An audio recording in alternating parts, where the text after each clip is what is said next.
एक बार मेरी बीवी ने पूछा मैं मायके जा रही हूँ, चली जाऊँ, पास में ही है। मैंने कहा ठीक है चली जाओ, कोई बात नहीं, बहुत दिनों से नहीं गई। हाँ तुम तो चाहते हो कि मैं चला जाए, चली जाऊँ, तुम्हें तो अच्छा लगता है। मैंने कहा ला हौल वला कुव्वता इल्ला बिल्लाह। यार तुमने इजाजत मांगी, मैंने दे दी।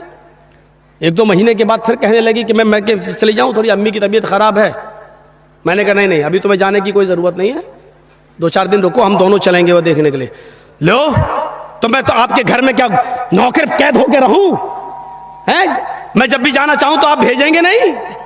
नहीं मैं तो, अब मैंने कहा कि ना जाओ तो कैद करके रख रहा हूं, और मैंने कह दिया चले जाओ तो क्या हो रहा है? लो तुम्हें तो कोई फिक्र ही नहीं, कितनी आसानी से कहती चले जाओ, इसका मतलब तुम्हें मेरी जरूरत ही नहीं। ये औरत इसीलिए का टेढ़ी पिछली से पैदा हुई है, सीधा करोगे तो टूट जाएगी लेकिन सीधी नहीं होगी। इसके नाज और नखरे को बर्दाश्त करना पड़ेगा।